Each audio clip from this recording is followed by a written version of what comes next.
Here with Mark Moumet, and he is going to show us how to tune a wind instrument using a tuner on the computer. Okay, so first I'm going to just play an F on the trombone, and the computer will measure the sound waves and tell me if I'm flat or if I'm sharp. So I'm going to pull out just to be purposely flat here a little bit.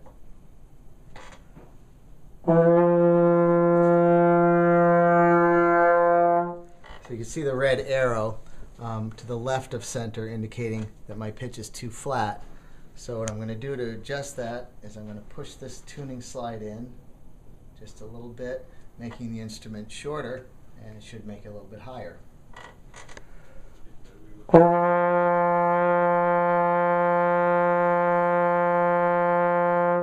So now it's right in the middle.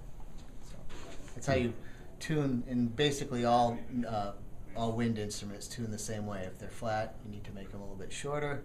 If they're sharp or too high, you need to pull the slides out to make them a little bit longer, making the instrument lower. Most of you know this is a trombone, and with any brass instrument, brass instruments will play pretty much by themselves in terms of what we call the harmonic series. So there are certain notes that I can play without having to move this slide right here, which is going to allow me to get some other notes. But when I first start playing, I'm going to get what they call the fundamental notes or the open harmonic notes.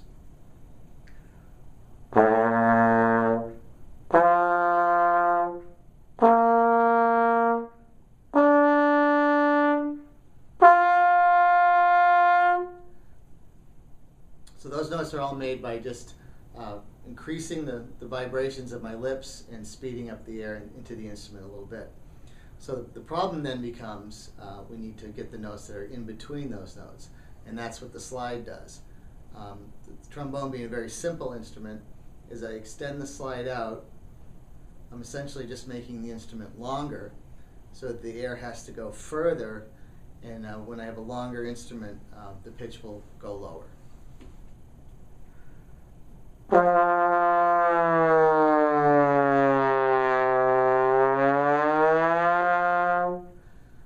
So within that frame of notes, I can just stop the slide at various places. With a little bit of training, you know where those slide stops are to play the notes that we're really looking for.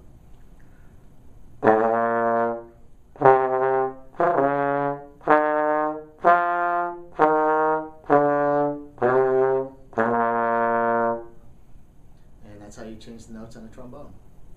Okay, trumpet, another brass instrument, just like the trombone. If I had my tuner with me that you saw earlier, I would tune my open notes, setting this in the proper position. This can be affected by temperature. Typically, when you start playing a cold instrument, the pitch will tend to be a little bit lower, and then as you play and the air inside the instrument heats up, the pitch will actually go a little higher. So then you have to pull this back out to compensate for that. The trumpet, instead of having the slide, has valves.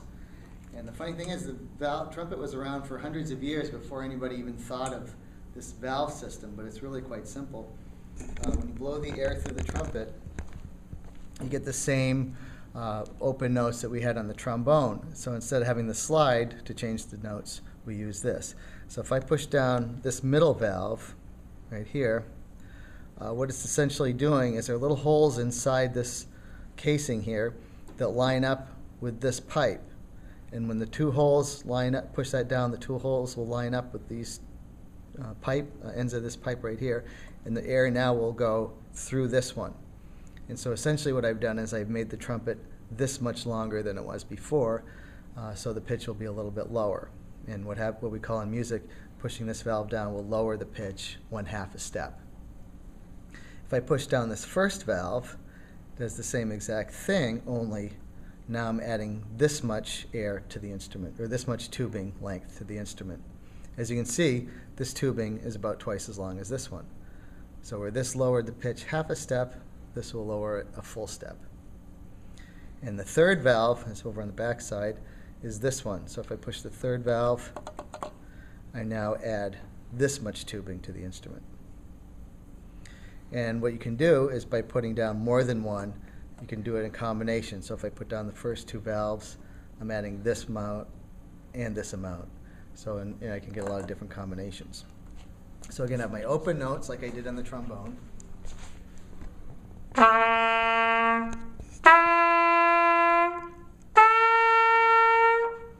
And I can lower those by adding the vowels.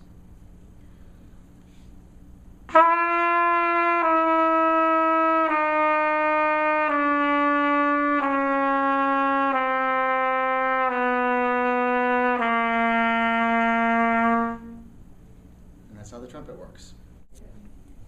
Okay, with the guitar, notes are changed really in two ways. One is to alter the tightness or the tension of the string, and the other is to alter the length of the string. So when we tune a guitar, we have to tune it to certain notes, and to get the string at the correct tuning, we have to alter the tension. So right now, this is supposed to be my E string, but it's playing a note that's much lower than E. So I'm actually going to tighten the string here and make the pitch go up just a little bit. So if you can hear the pitch going up as I turn this.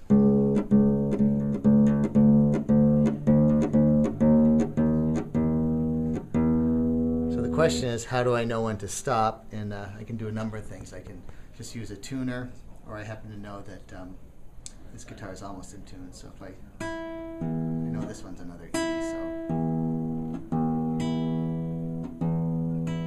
so now that's on an E. So I changed the tension, and I can do that with all my strings to get them so that the guitar is in tune.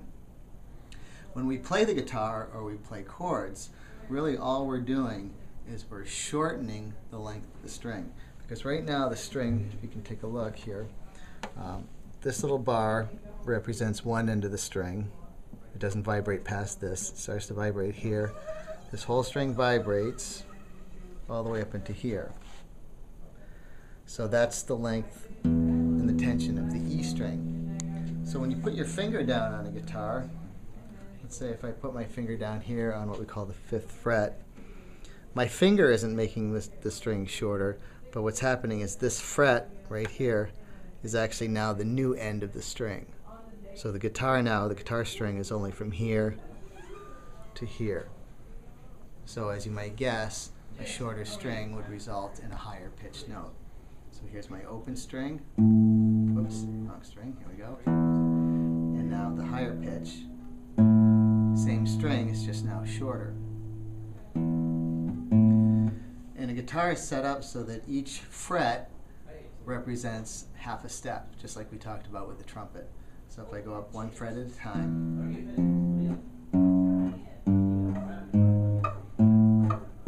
I'm just going up by half steps. One interesting thing on the guitar is that when you get to the 12th fret, usually most guitars have this, they have 2 dots here. Notice the little dots helping me to figure out where the frets are.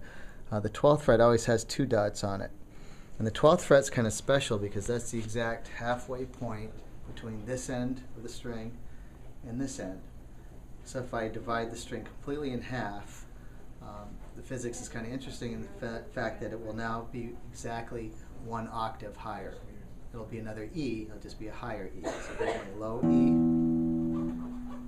halfway down the string, plays a high E. And then what guitar players do is they just put their fingers in certain places so that all the correct notes of a chord get formed. This would be a G chord,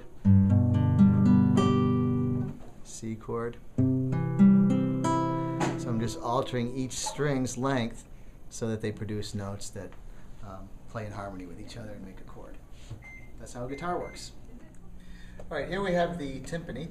The timpani is really the only drums that we have that actually play different pitches or different notes. And you actually tune timpani much like you tune an instrument.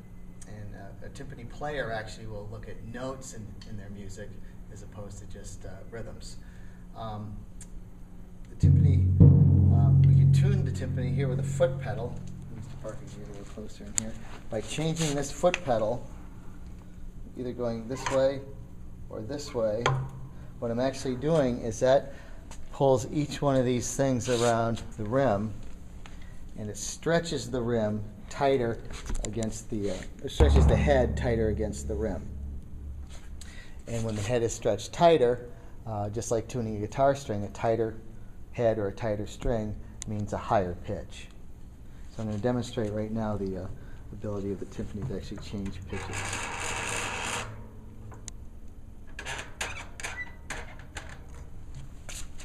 So with this is the lowest note. I have the head is pretty loose right here. Just kind of a rumble. But as I increase the tension by putting the pedal down,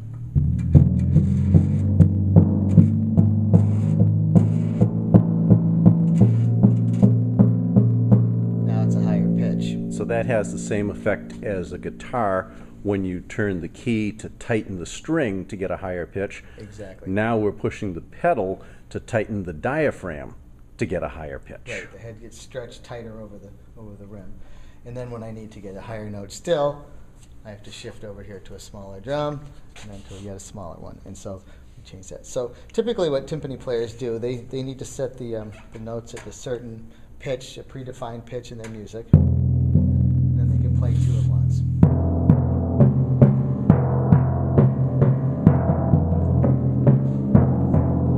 Then they can play those two different pitches. And one thing that we always think is funny when you play the timpani, if you hit the timpani right in the middle, what happens is instead of this whole head getting a nice ring to it, all the waves sort of converge on each other and cancel each other out. So you can hear the difference. You get a nice ringing note here. If I make the mistake of hitting it right in the center, it's just a dead sound. Not much pitch.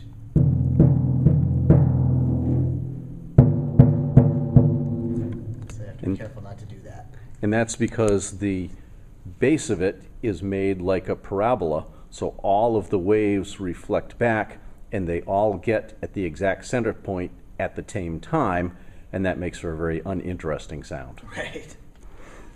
That would be the physics teacher explanation. I like that. Thank you. You're welcome. Okay, here we have some what we call the mallet percussion instruments. They're all laid out pretty much the same way. If you look at one from the angle I'm looking at them, it looks just like a piano keyboard. These bars would represent the white keys on the piano, and these would represent the black keys on the piano. And if you look at a piano, you see the black keys in groups of threes, groups of twos, groups of threes, groups of twos. The setup is exactly the same way. So the notes are the same. So if you play piano, and you know the names of your notes on your piano keyboard, you can come up to any mallet instrument and be able to play. Oh yeah, here's a C, or here's an F. Okay, and the sound is actually made by these bars, and this is a vibraphone. These bars are metal and they give a certain sound, but when I play that, you can hear the metal kind of ringing.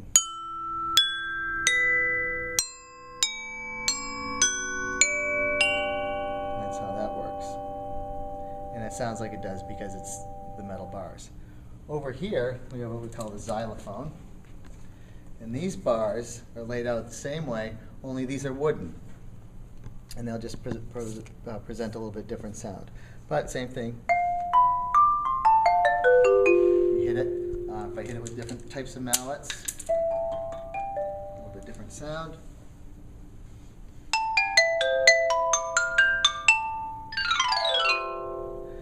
And that's the xylophone. As you can see, these bars on this end of the instrument are longer.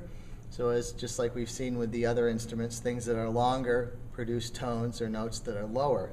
So these notes are lower in pitch than the little short ones up here are the higher pitches.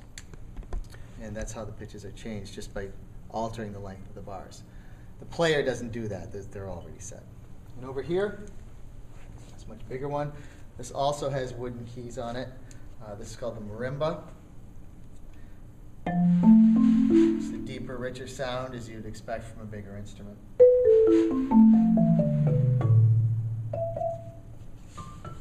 can change the sound with my mallets.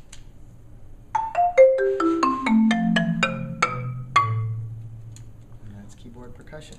And these all have the piece of wood or metal that you're striking, Right. and beneath them they have a series of pipes, and these tubes just have air in them, but the air in the tubes vibrates when you hit them, so that that gives more volume and richness Right. to the sound. Yep, resonates a little bit and creates a little bit more volume, like an amplifier.